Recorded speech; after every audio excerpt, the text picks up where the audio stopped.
Welcome to the Listening Time podcast.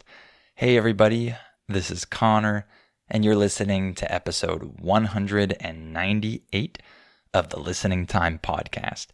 I hope you're all doing great today and that your English learning is going really well. I hope that your listening has gotten better since you started listening to this podcast. I like when people send me messages or write comments and tell me how much this content has helped them with their English overall and specifically their listening comprehension. I love hearing that. So hopefully you're able to say the same thing about this podcast, and I hope that it really has helped you. And in today's episode, I want to tell a couple stories about some things that happened to me in a couple different apartments in Mexico. So I mentioned some episodes ago that I might start including more stories as topics in this podcast. So this is another story episode, and I'm sure you'll enjoy it. It's pretty entertaining to hear these types of stories, I think. So that's what we'll talk about today. And I want to remind you that if these episodes, if this podcast has gotten a little bit easy for you, if you feel comfortable listening to it now and you don't need the transcript, then it's probably time for you to start using my advanced podcast episodes in which I speak fast. Because in this normal podcast, I speak slow. So if you want those advanced episodes, make sure to go down and click on the link below to sign up. And also, please check out my US Conversations podcast, in which I have conversations with people from all over the US. It's a lot of fun. You learn a lot about this country. And of course, it's an amazing way to practice your listening, hearing two people speaking at normal speed. That's a skill that you will need. Okay, you can't avoid that. You will need to develop that skill at some point. So why not use my US Conversations podcast to help you do that? Okay, the link to sign up for that is also down below. All right, let's get started. Are your ears ready? You know what time it is. It's listening time. All right, let me talk about a couple apartment stories. This first one is pretty crazy, in my opinion, and that's why the title of this episode is Crazy Apartment Stories. This first one especially is a little bit crazier. So this story takes place at my third apartment, I think. Yes, my third apartment that I had in Guadalajara, Mexico. In case you don't know, I lived in Mexico for about 6 years. For more than 5 of those years, I lived in Guadalajara, and I lived for less than a year in Tijuana. So this story is about our third apartment in Guadalajara. I lived there with my wife, and actually that's the apartment where we were living when we had my son, my first kid. So we had him, I think, 2 months or so before we moved from that apartment. So there were a couple months where we had him there with us in that apartment. And we lived on the first floor. However, the first floor in many countries, I think, is not really on the ground. In the US, I think when someone says the first floor, they're usually referring to the floor that is actually on the ground. Like you don't have to go up stairs to reach it. But in other countries, when they say the first floor, it's actually not on the ground. You actually have to go up stairs. So it's more like our second floor. That's what we would call it here usually. So we lived on the quote unquote first floor, but it was actually above the ground. So it was like the second floor for us. And we lived in the only apartment in that building that had a terrace. So we had this outside area that we could access. It was private. It was only for us. And it was like on the side of the building. So our apartment had this terrace. It was really cool. There was a lot of space, actually. And we would sometimes sit out there, drink coffee out there, even eat breakfast out there sometimes, or do whatever out there. And it was a good deal. We liked having that terrace, and our neighbors, I think, were a little jealous of us that we had that, but we had to pay more than the other people in that apartment building. So we were living there for a certain amount of time. I think like a year and a half, I think, is how long we lived there for. And we were planning on moving to Tijuana because at that time my mom had her really bad health condition, and I wanted to be as close as possible to my parents, and they lived in San Diego, which is right on the border with Tijuana. So I wanted to go live in Tijuana while my mom was still alive in that condition. So that was our plan. My wife was not thrilled about that. When you're not thrilled about something, that means you're not happy about something. She did not want to live in that city, but she was willing to make the sacrifice for my family. So I'm very grateful to her for doing that. And a couple months before we moved, this was right around the time when we had my son. Our landlord, meaning the person who owned the apartment, we were just renting it, of course. The landlord told us that there was a big construction project planned for the land right next to this apartment building, literally right next to it.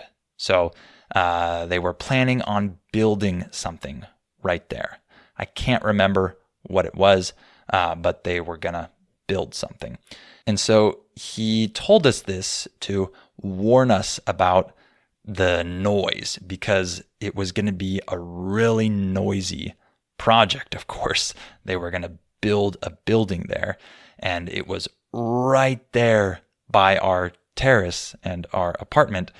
And we said, it doesn't matter because we're going to move in a couple months anyway, so it's not a big deal. And they didn't end up starting until we had actually already moved. So that was good. So we never had to deal with the noise, but of course, everyone else did after we left. So he told us about that construction, and we moved a couple months later. We moved to Tijuana, and I'll talk about that Tijuana apartment after this. But let me just fast forward here, meaning let me kind of skip to the future here and talk about how when we came back to visit Guadalajara some months later, I can't remember how many months it was, but some months after we moved, we came back to Guadalajara, and we were in our old neighborhood, and I wanted to walk by our old apartment to just take a look at it. And so we were walking over there, and I noticed from far away that something was not right. Like the building looked like something had happened to it. And I was far away, so I couldn't tell what had happened. And as we got closer, I was shocked because we saw that our old terrace had completely collapsed to the ground, and part of our neighbor's apartment had collapsed as well, like literally fallen to the ground from the second floor. Like there was major damage to the apartment building. All of the cars were gone.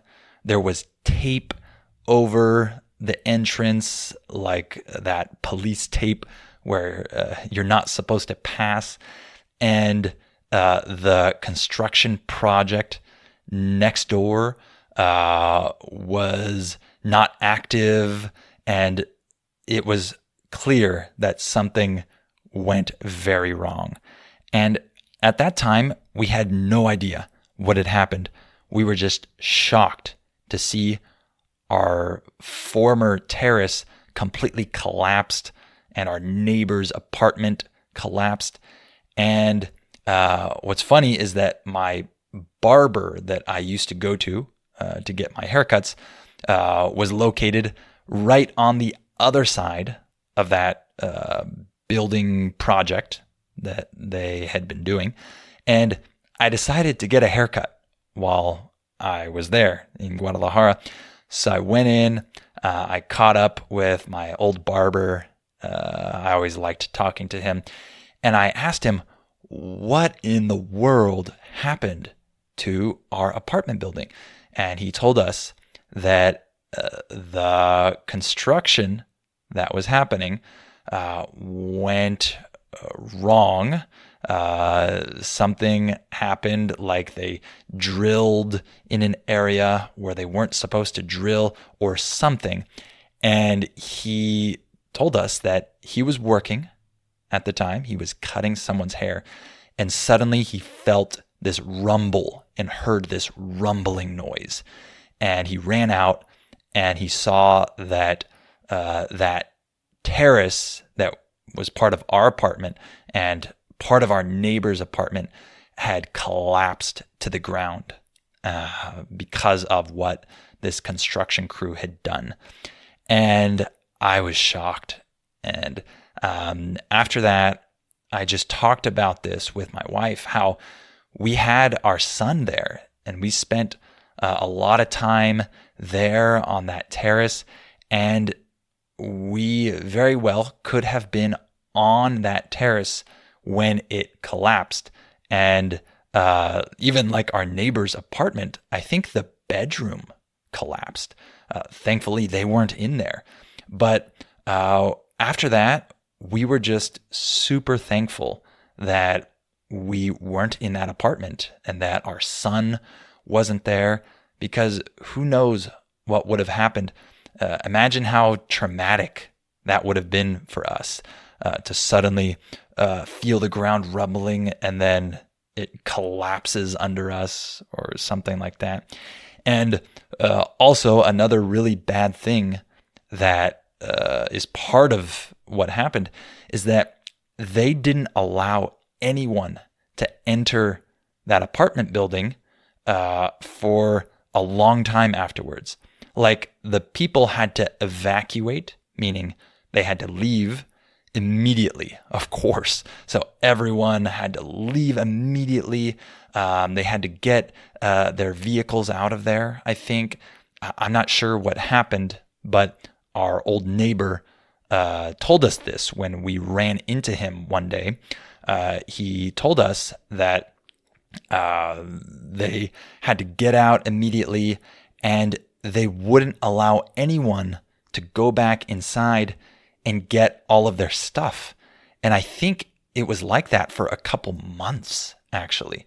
And when we ran into that old neighbor, he was telling us that they still couldn't enter.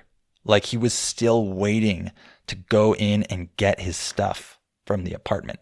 So imagine if you had really important things in there and you left them in there when you evacuated. Well, you wouldn't see those things for a couple months afterwards. So that would have been terrible for me if I had really important items in there that I needed or whatever. So after all that, my wife and I were just super thankful that we weren't living there.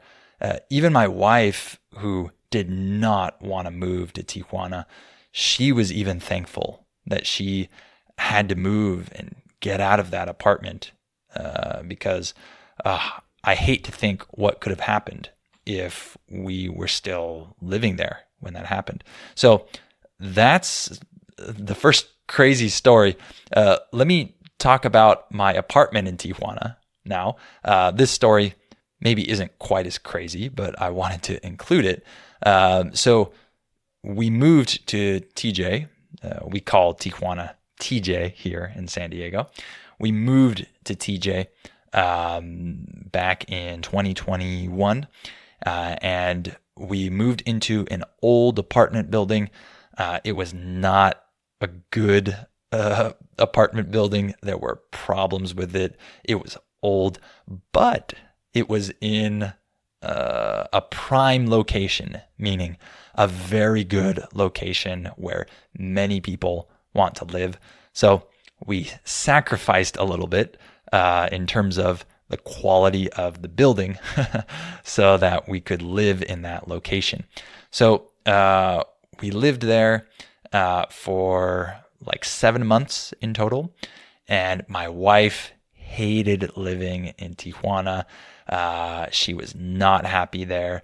I didn't like it either, but I was happy that I was living by my family because they lived just on the other side of the border.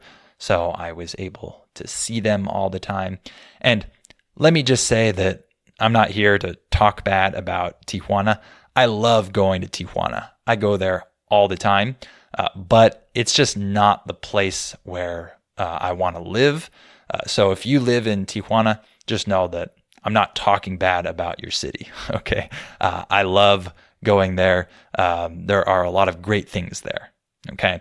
But Guadalajara was home for my wife. That's where her family was. It was even home for me because I had lived there for years. So it was just not easy to live in Tijuana for us. And so let me actually get into the story. One morning, it was about 6:30, if I remember correctly, 6:30 a.m., so pretty early.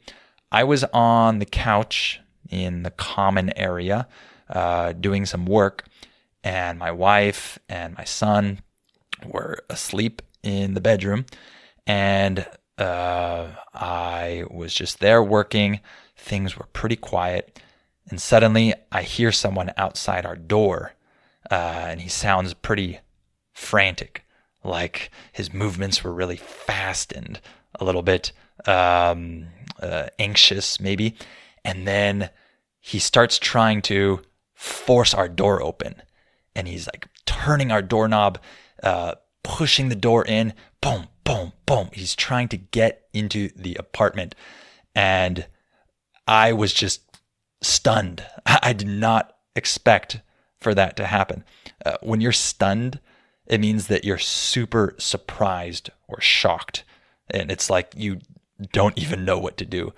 I was not expecting this. I had never had an experience like that in my entire life.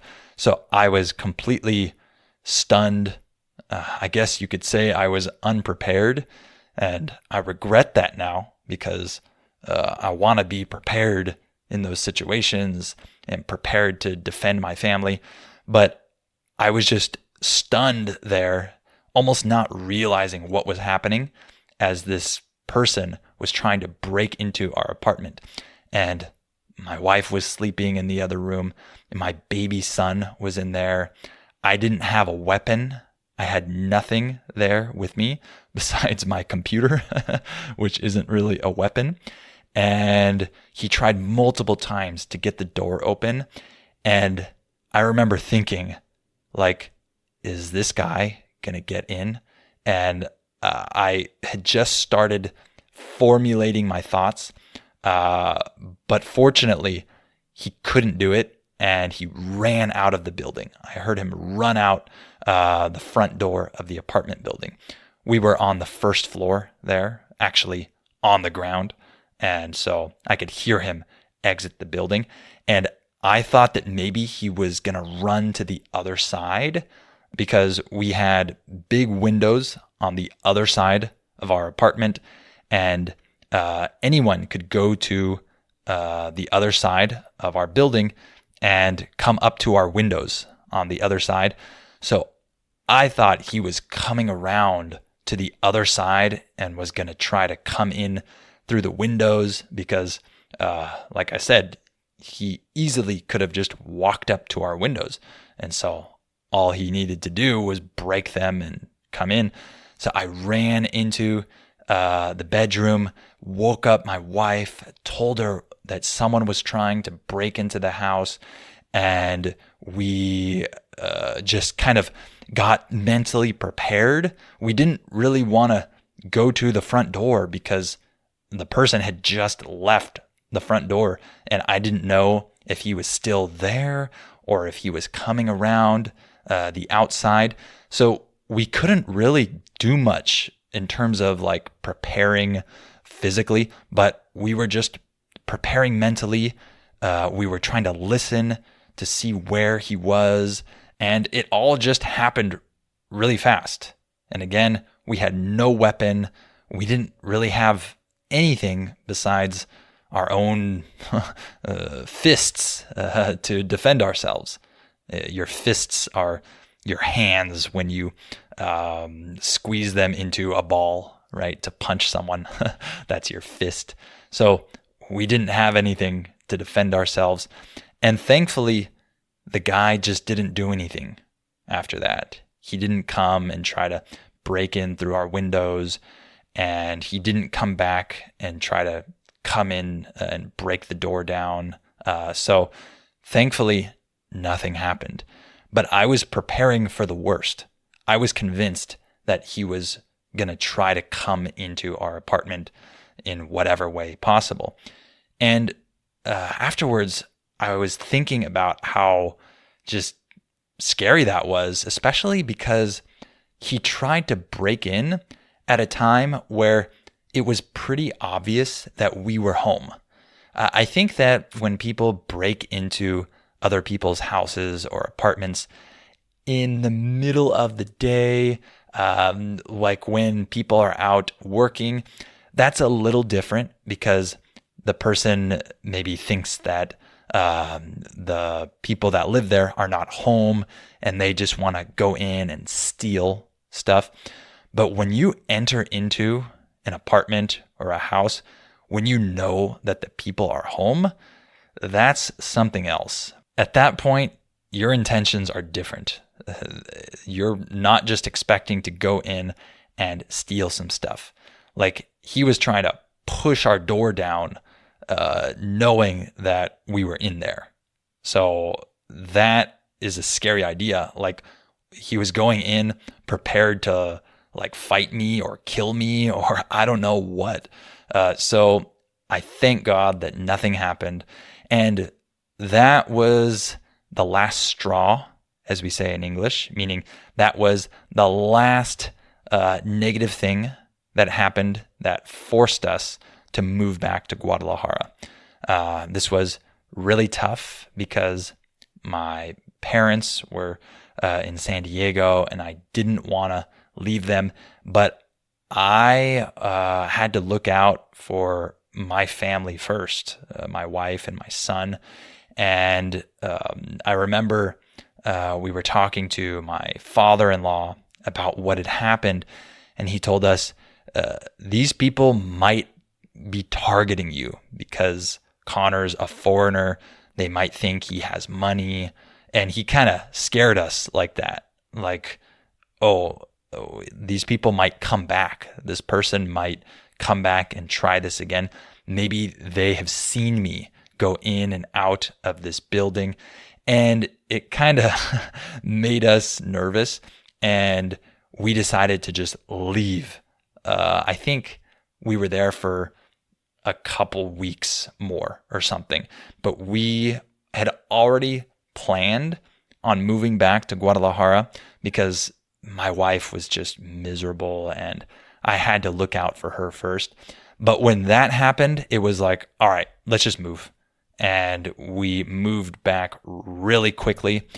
And when we moved back to Guadalajara, it was kind of like, wow, we went through this terrible experience in Tijuana of almost having our apartment broken into when we were home with our son there.